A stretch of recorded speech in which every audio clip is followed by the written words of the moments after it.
Hello students, नमस्कार। मैं कल्याण सिंह अपने यूट्यूब चैनल केएस एकेडमी आपका स्वागत करता हूं।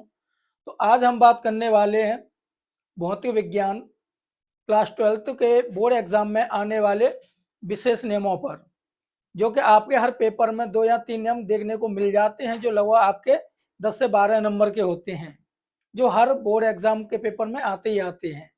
चलिए स्टार्ट करते हैं।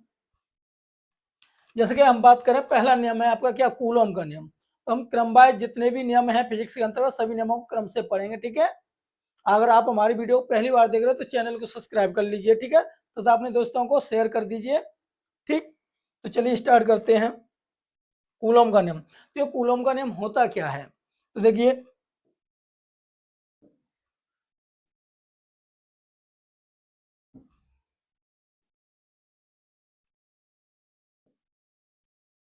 ये Q1 आवेश है और ये Q2 आवेश है। ये दोनों कितनी दूरी पर स्थित हैं, r दूरी पर। यानी कि Q1 Q2 दो स्थिर आवेश हैं जो परस्पर r दूरी पर स्थित हैं। तो इनके बीच लगने वाले वैद्युत बल के संबंध में वैज्ञानिक कूलॉम ने एक नियम दिया था, ठीक है ना। वो नियम क्या है तो पढ़ लेते हैं।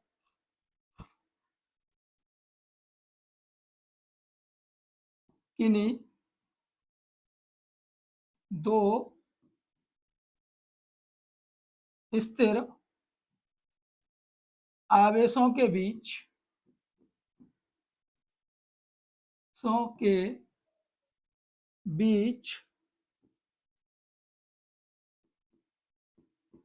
लगने वाला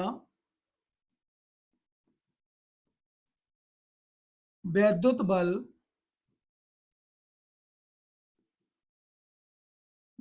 बल दोनों आवेशों की मात्राओं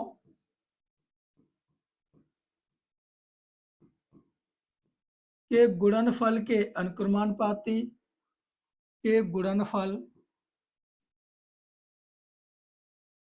के अनुक्रमानुपाती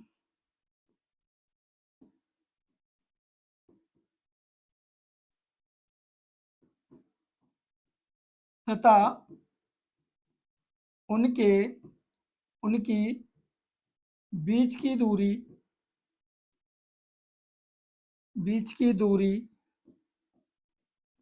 के वर्ग के व्युत्क्रमानुपाती होता है। व्युत्क्रमानुपाती होता है। तो ये वैज्ञानिक कूलॉम ने नियम दिया था कि किन्हीं दो स्थिर आवेशों के बीच लगने वाला वैद्युत बल दोनों आवेशों की मात्राओं के गुणनफल के अनुक्रमानुपाती तथा उनकी बीच की दूरी के वर्ग के व्युत्क्रमानुपाती होता है। अर्थात जैसे कि हम बात करें, हमने यहाँ पर देखा है Q1 Q2 दो आवेश लिए हैं, तो इनके बीच लगने वाला जो वैद्युत बल है वो दोनों आवेशों की मात्राओं के गुणनफल के अनुक्रमानुपाती, ठीक, तथा उनकी बीच की दूरी के वर्ग के व्युत्क्रमानुपाती हैं। तो हमारे ये दोनों समीकरण हुए। अब क्या करेंगे, उपरोक्त समीकरणों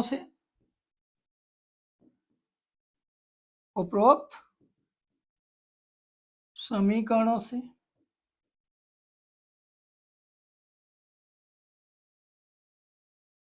जब हम दोनों को लिखेंगे तो इधर ले लेते हैं, तो F proportional Q1 Q2 upon R square हो जाएगा, ठीक है।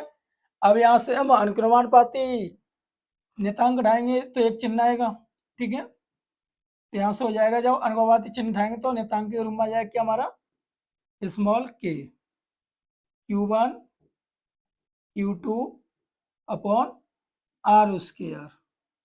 तो ये हमारे वैद्युत बल का सूत्र हो जाएगा, जहां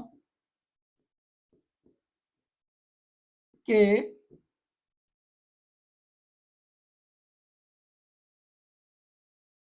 के एक नियतांक है, नियतांक है, अर्थात के की जो वैल्यू है के के स्थान पर हम क्या लिख सकते हैं 1/4 एप्सिलॉन नॉट, जिसका वैल्यू होता है 9 गुणा 10⁻9 न्यूटन मीटर स्क्वायर प्रति कूलम स्क्वायर। ठीक है, तो ये वैल्यू हमें पता होनी चाहिए। तो चलिए जल्दी से इसे नोट कर लीजिए, फिर हम और बातों पर बात करेंगे। ठीक है, तो जो आपके बोर्ड एग्जाम में पूछा जाता है कूलम का नियम, तो वहां पर विशेषकर हमें यहीं तक लिखना होता है। अब हम विशेष बात करें कूलम के नियम से संबंधित। ठीक है, तो चलिए जल्दी से इसे नोट कर लीजिए, स्क्रीनशॉट ले लीजिए। चलो अब आगे बात करते हैं हम।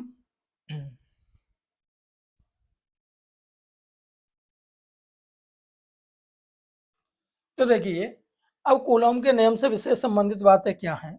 जैसे कि हम बात करें, अभी हमने इसका नियम पढ़ा, क्या था 1/4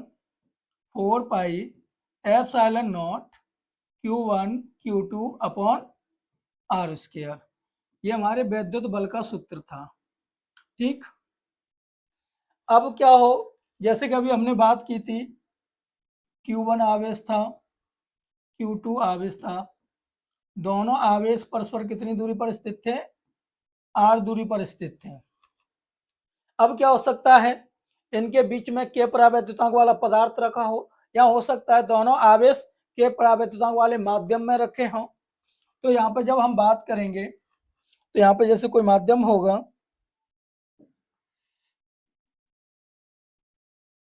ये एक माध्यम है, इसका परावैद्युतांक क्या है, के है। तब हम बात करें, क्या लिख देंगे, यदि दोनों आवेश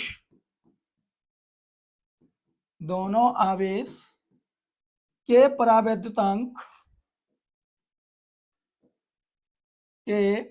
परावैद्युतांक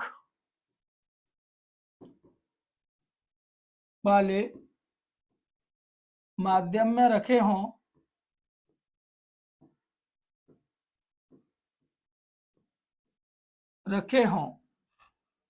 तब वैद्युत बल का सूत्र क्या होगा, तब वैद्युत बल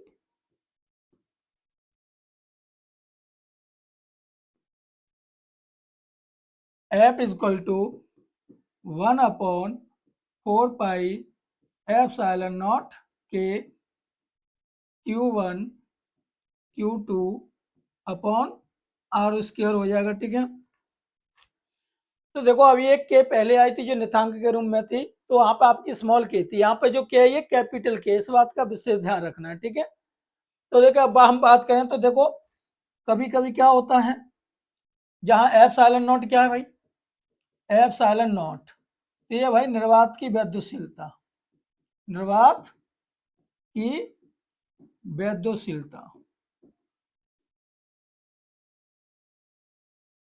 ठीक है,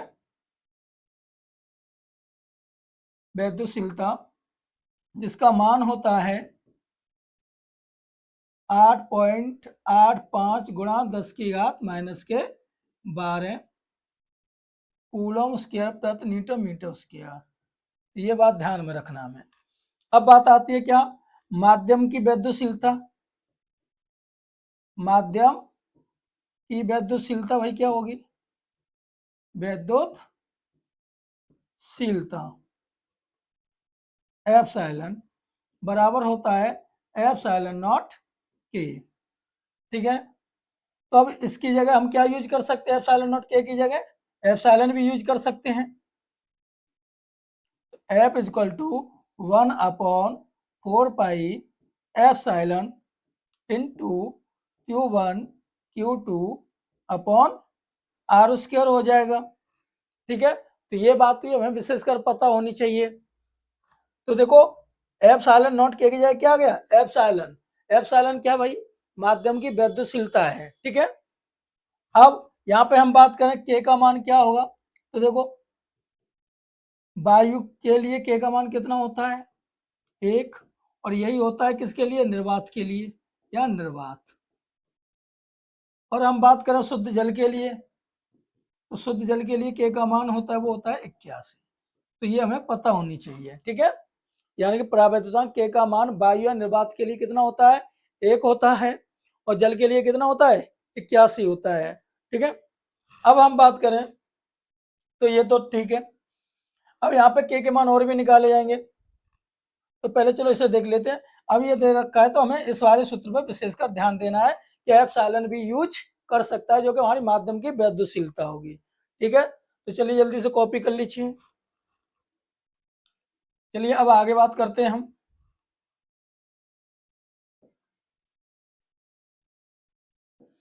जैसे कि अभी आपके दो आवेश थे,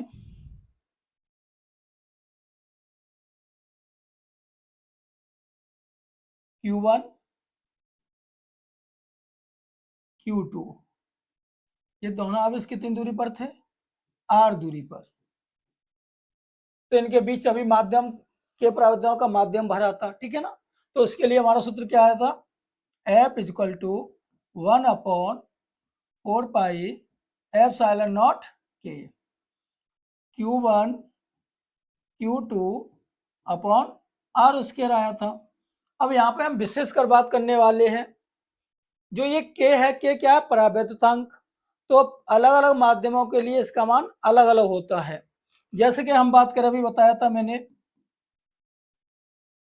वायु या निर्वात, निर्वात या वायु के लिए तो के इक्वल टू क्या हो जाता है? 1।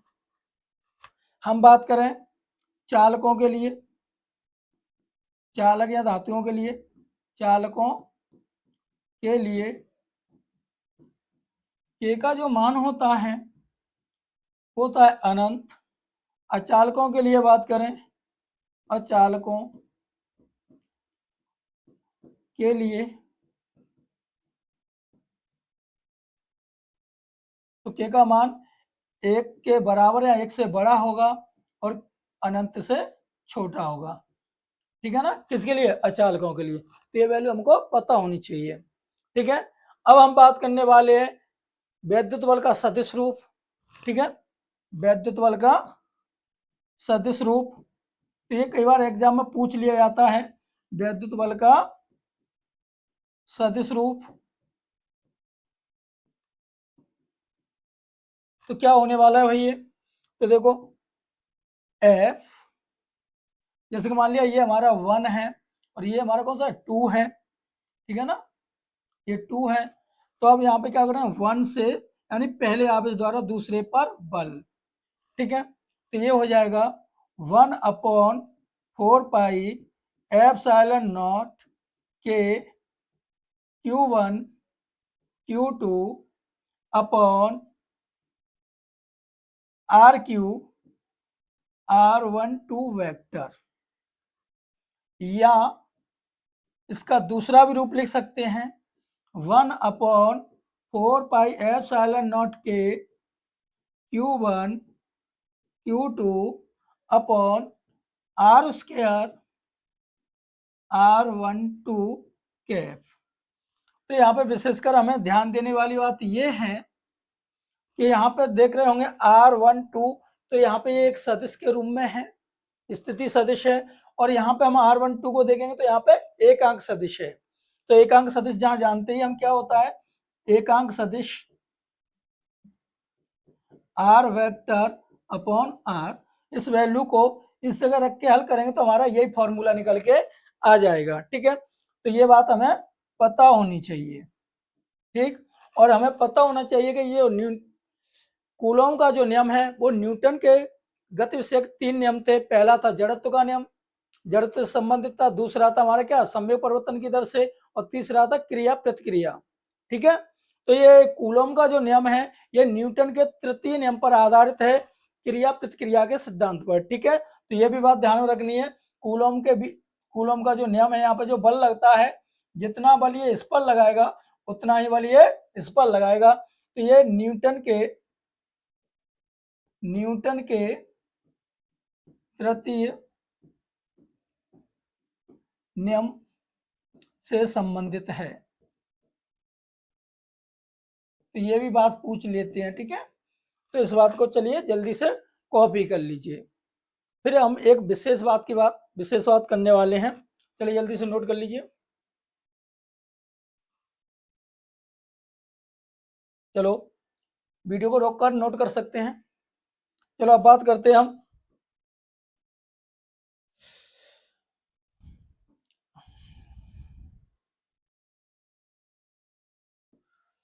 जैसे कि हम बात करें कूलॉम के नियम में, ये Q1 आवेश है और ये Q2 आवेश है,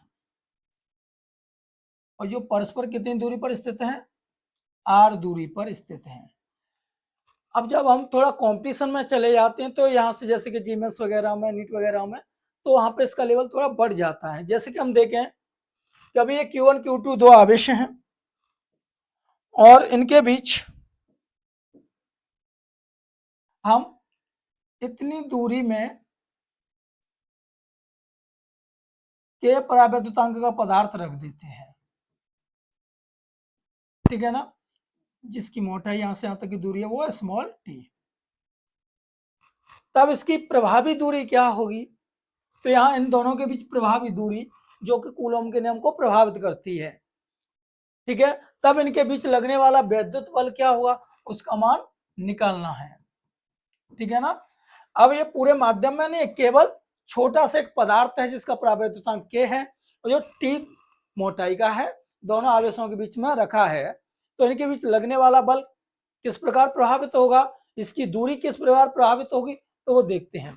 तो देखिए तब यहाँ पे प्रभावी दूरी क्या होगी, प्रभावी दूरी वो होगी R minus t plus t root के, ठीक है। तो ये बात हमें ध्यान में रखनी है।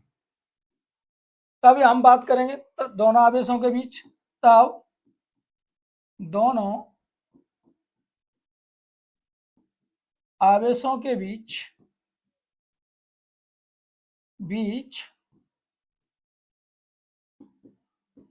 लगने वाला वैद्युत बल तो वो हो जाएगा F equal to 1/4 epsilon naught k Q1 Q2 upon R minus t plus t root के का होल स्क्वायर, ठीक है। और वैद्युत बल का जो मात्रक होता है वो होता है हमारा क्या, न्यूटन। तो चलिए इसे जल्दी से नोट कर लीजिए, ठीक। और एक विशेष जो बात है उसका ध्यान रखना है हमें, 1/4 एप्सिलॉन की वैल्यू कितनी होती है, 9 गुणा 10 की घात 9, ठीक है। कितना मात्र क्या हो जाएगा, न्यूटन मीटर स्क्वायर प्रति कूलम स्क्वायर। तो ये वैल्यू हमें ऐसा में याद रखनी है, ठीक है। तो आपको हमारी ये वीडियो कैसी लगी हमें कमेंट करके जरूर बताएं, तथा इसे अपने दोस्तों में अधिक से अधिक शेयर कीजिए। अगर आप हमारी वीडियो को पहली बार देख रहे हैं तो चैनल को सब्सक्राइब कर लीजिए, जिससे आने वाले नेक्स्ट नियमों की वीडियो का नोटिफिकेशन आपके पास सबसे पहले पहुंचे। जय हिंद, जय भारत।